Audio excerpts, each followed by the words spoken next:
Cooper Kupp turns 30 years old very soon. What are we doing with him in Dynasty? We're talking about all that and more on today's episode of Locked On Dynasty. You are Locked On Dynasty Football, part of the Locked On Podcast Network. Here are your hosts, Matt Williamson and Ryan McDowell. Welcome back to the Locked On Dynasty Football Podcast, part of the Locked On Podcast Network, your team every day. Thanks for making Locked On Dynasty your first listen every day. I'm your host, Ryan McDowell. You can follow me on Twitter at RyanMC23. Joining me, as always, is former NFL scout Matt Williamson. Find Matt on Twitter at WilliamsonNFL. Matt, we got a little makeover here on our YouTube channel. We're looking good here. It looks really good. Yeah, I'm not envious. I'm thankful that you were the one that had to do the legwork to make it look so nice. I mean, it would have probably been a disaster if someone asked me to do that. And thank you for all you've done on those type of things. And man, we got a tough team to talk about today, bud.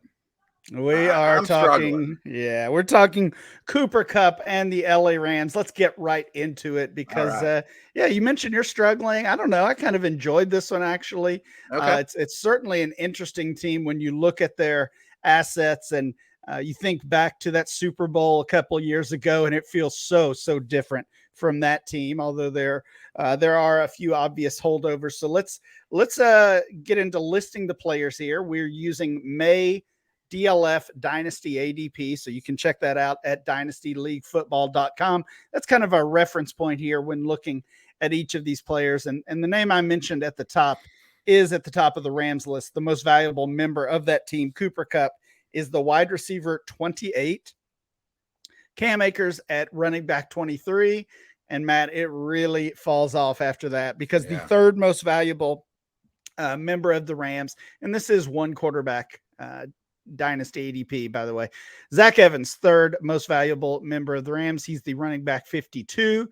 Tyler Higbee, tight end 30. Van Jefferson, wide receiver 89. Puka Nacua, another rookie, is wide receiver 95. Matt Stafford, quarterback 30. And Tyon Evans, I believe he was undrafted, running back out of Louisville, is the running back 83. So that is the list of relevant Rams. We talked about it at the top, mentioned it at the top. Let's figure out what we're doing with Cooper Kupp because I think he's the most important member of this team. Are we buying? Are we selling? What do you want to do with Cooper Kupp right now?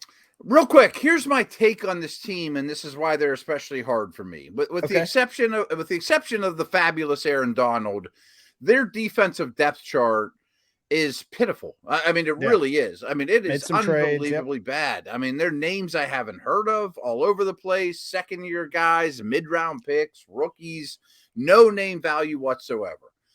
However, I think this offense could be quite good if Stafford is Stafford. But could Stafford, Kupp, Donald all be on other teams by the trade deadline and they're in the market for the first overall pick? Like, I think the offense is either going to be above average or the whole team's going to be like the worst in the league, like we saw at the end of last year. So Kupp, if it's really good, Kupp's going to be a wide receiver 1. I mean, he might be the wide receiver 1. I mean, I still think he's that good. If it's that terrible, could he end up on Kansas City? So I think he is a buy. That wouldn't be so bad. Right. You know what I mean? Or Buffalo or whoever's in the hunt. So I think Kupp is a buy, especially whenever you sent the document that he's wide receiver 28. I mean, I know there's the Drake Londons and the Laves and all these young dudes, and I'm all for them, and I would take them ahead of Kupp, but there's no way I'd take 27 wide receivers over Cooper Kupp as good as he is. Yeah, we talk about it all the time that the offseason is the time to buy these veterans because I think the default reaction is let's sell these guys while we can. They still have some value. Let's get out, get out before they, before in Kupp's case, before they turn 30. I think that happens next week, I believe. Get value while you can, but because that's the thought process of so many people, I think the opposite is the way to go. Let's buy, or at the very least, hold on to those guys until we get to the regular season. You talked about how low he is. Well, let's see, Matt. First of all, I've got to correct a mistake. This is why you were so surprised. He's not wide receiver 28. I'd say that's okay. Let's fix that. Wide receiver 16. Okay. 20, that's still pretty low overall. 28 overall. Okay. So forgive me for that mistake. That was way off, actually. 28 overall, wide receiver 16 feels a little more in line with maybe where he should be. Mm-hmm. I'm still I still think we should be buying this guy. So I totally agree with you. Cooper Kupp is a buy. He's behind Jackson Smith and Jigba, behind Tyreek Hill. That's probably fair. Mm-hmm. Maybe when you start comparing him to some of the running backs, the players that he's behind at other positions, that's where you can start seeing some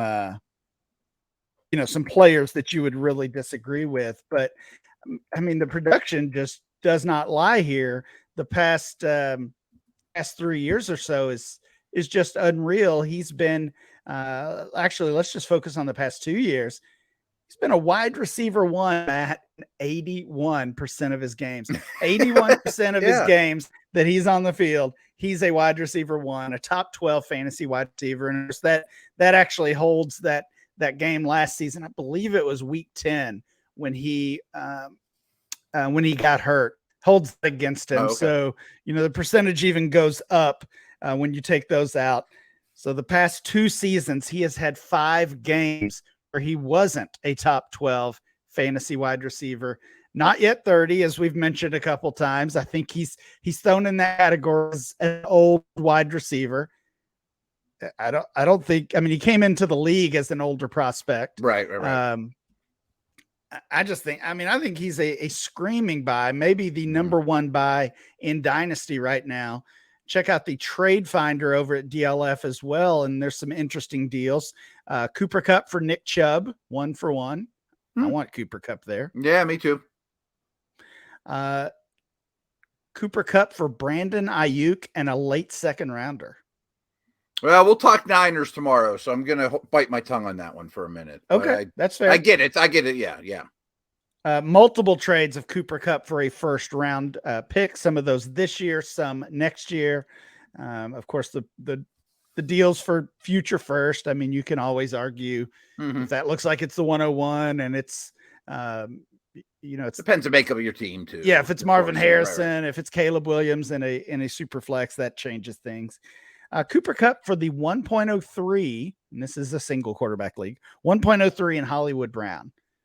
Okay. Well, you mentioned he's right around Smith and the Jigba anyway. I would prefer Kupp to Smith and the Jigba in a vacuum. I'm not sure Hollywood Brown makes that up enough or not, but that's close.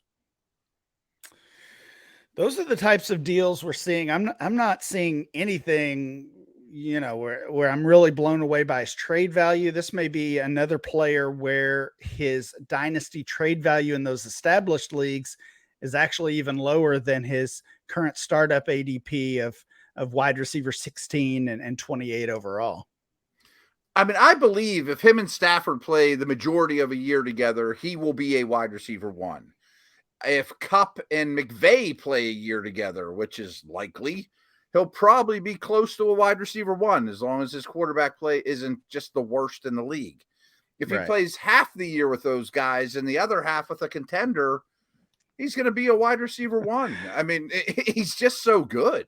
Yeah, he really is. We are going to continue the conversation on the LA Rams. We'll talk players to sell and players to hold on to from this roster, and we'll do all that next. Make a fast break to FanDuel during the NBA playoffs and now the NBA Finals too, because right now new customers get a no-sweat first bet up to $2,500. That's $2,500 back in bonus bets if your first bet doesn't win. Again, I'm kind of new to the NBA, so I'm not the best guy to get betting advice from.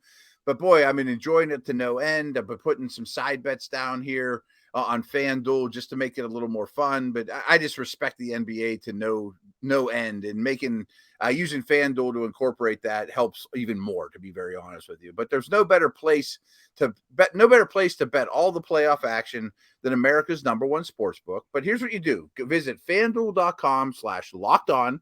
Get a no sweat first bet up to $2,500. That's a lot. That's FanDuel.com/locked-on. FanDuel, official sports betting partner of the NBA.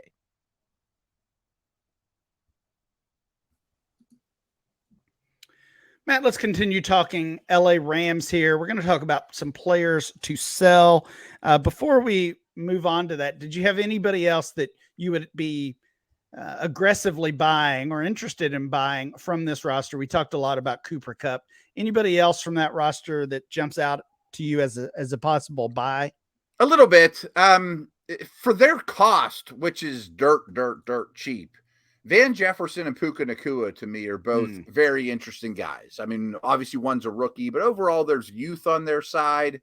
I would imagine there's a good chance that's the starting 3 receiver set. Or if Kupp gets traded, do they get a bump? I mean, I keep mentioning that. I don't have any insight on that. But I really like Jefferson coming out of school as kind of a attack all areas of the field. And Nacua, I've kind of called a poor man's Golden Tate. So I think at the unbelievably cheap cost that they are, I mean, they're wide receiver 89 and 95. Yeah. I'd like to throw them on the end of my roster. Yeah, I want to come back and talk about Nacua and a couple of the other rookies in a moment. At cost, I mean, it's hard to argue against taking a shot on those two. It might be one of those somebody has to catch the ball situation. Yeah, exactly. Because after Cooper Kupp, I mean, there's really just nothing, this team had Allen Robinson a year ago. That didn't work out. He's a member of your Pittsburgh Steelers now. We'll get to him later in the offseason. But it's pretty wide open, whether it's Van Jefferson, Puka Nacua, or another receiver. But again, at the cost, at what you're investing in those guys, they're essentially throw-ins. Why not take a shot? Yeah, I think Let's talk about some players to sell here. I'm gonna go first. I've got to look at Cam Akers here. He's the running back 23. You look at that ADP, and I think he's overvalued even at that number. He's ahead of some players I'm really interested in, whether you are a contender. Dalvin Cook, Miles Sanders, he's ahead of those two guys. And obviously Cook's been in the news a little bit lately as to what his future looks like. But honestly, even with a 4-year age gap and all that's kind of going against Cook, I'd rather have him at this point. Zach Charbonnet, Devon A-Chain, a couple of the rookies that we like are also below Cam Akers in our latest ADP. And I mean, honestly, I think this Rams team really showed us they don't value Cam Akers all that much in what was kind of a lost season last year. And I'm not sure that anything has changed there. I think if they could trade him for, an early day 3 pick, if they could get anything out of him, I think they would have done that by now. And really, if they had anything else behind him, he might have just been cut already. So as a late RB2, that RB23 spot, I would be glad to get like an early 2nd round rookie pick for him or flip him for somebody else. Certainly. I mean, Charbonnet, I can't imagine even offering Akers for Charbonnet. I would be shocked if that got accepted. I agree with everything you said. And frankly, in my sells, I put nobody because stock is so low across the board on these guys. That's a good point. Yeah. I mean, and I know I'm cheating the drill a little bit, but Akers was my closest one. I stuck him in the hold category. So he was kind of a hold sell for me. And I agree with everything you said. The only thing I'll fight you on, or not even fight you on, or add to it, was I really liked the player coming out of school. And I did too. Yeah. And I really liked how he ended last year too. And there's been some sporadic good moments in between. And if their offense is good, like I thought, he's probably a really solid running back too that isn't that old. So I don't think he'll be a Ram a year from now, but I thought he's more of a hold than a sell. Yeah, that's fair.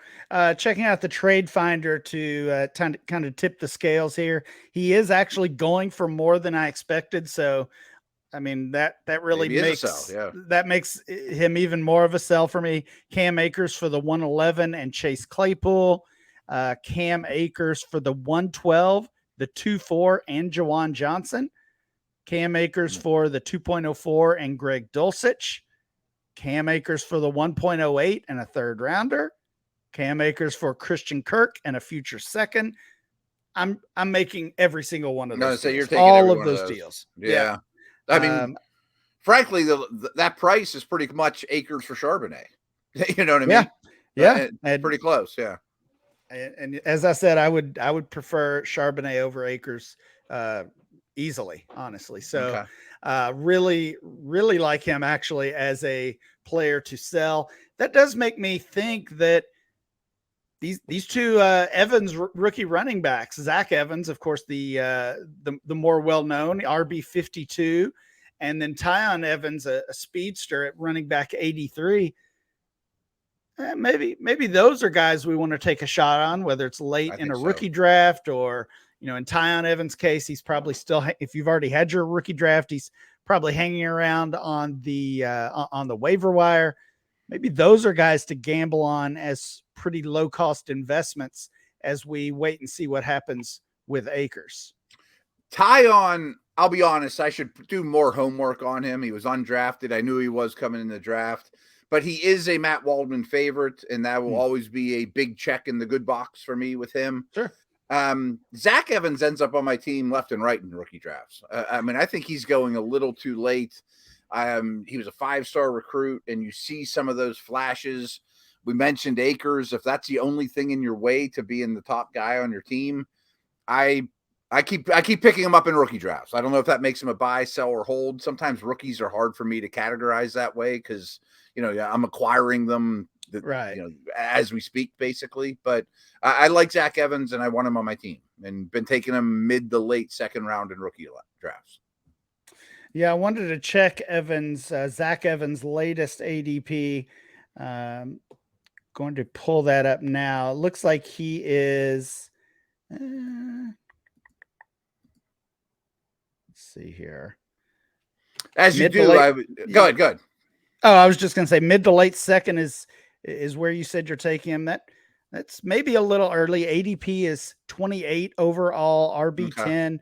Okay. We talked off air. You were considering Luke Musgrave versus Zach Evans. They're actually back to back in ADP. So you're spot on when it comes to making the decision between those two players. But yeah, it certainly in the early third round. Glad to take a chance on him. Tyon Evans, as you might guess, is far down the line. And again, most likely ends up on the waiver wire once those rookie drafts end. So I just made 2 picks in this league within the last half hour, 3-1 and 3-2. And I had to take Cedric Tillman over Evans. I was torn between Musgrave and Evans, but that's usually about where I get them. Yeah, I love that range. Tillman's actually you're nailing this ADP. Really? Tillman is 26, Musgrave 27, Evans 28. So wow, you are all over it. That is definitely the range. That's the order I picked them. I took Tillman over Musgrave and Musgrave over Evans. Yeah, there you go. Perfect. I want to talk a little bit more about Matt Stafford and the passing game. Big wild card there, and we'll do that right after this. Thanks for making Locked On Dynasty your first listen every day. Everydayers, check back tomorrow. We'll be talking about the San Francisco 49ers. It's going to be really easy to find some players to buy from that roster. We'll talk about one of the playoff contenders on tomorrow's episode.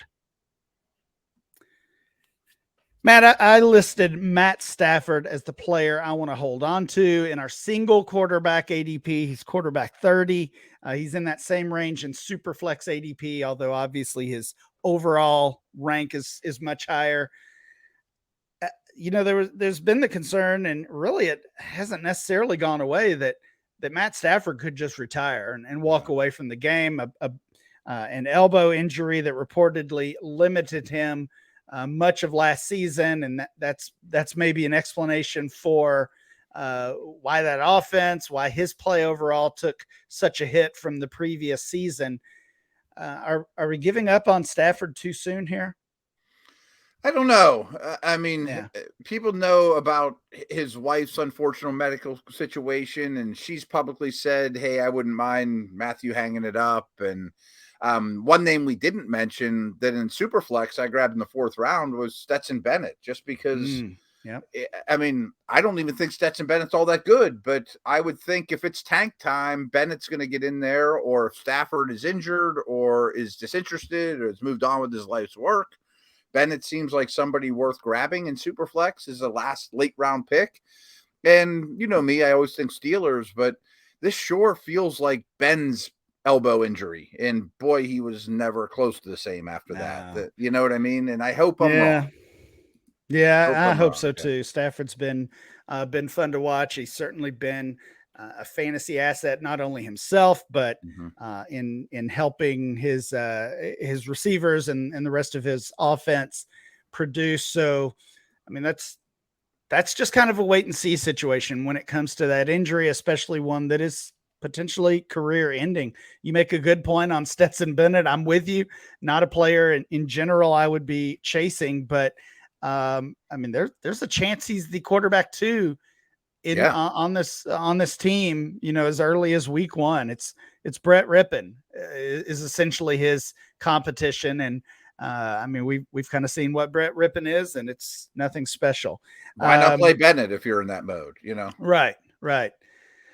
Anybody else stand out from this offense as someone you want to hang on to? We mentioned the rookie running backs. I do want to come back to Puka Nacua because he's one of my favorites in rookie drafts. And I don't think you have to take him even as early as the range you were talking about earlier with Tillman and Musgrave and Zach Evans. I think you could get him maybe even a full round later, late in the 3rd, early in the 4th round.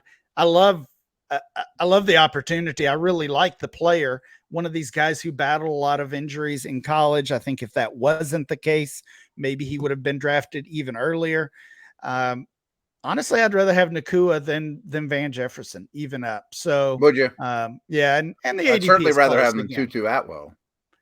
Yeah, Tutu Atwell, a name we didn't even mention here, right. Meaning he does not have an ADP. Ben Skoranek, the other wide receiver on this roster, who essentially has no dynasty value at this point, but could end up as one of the top 3 receivers on the team.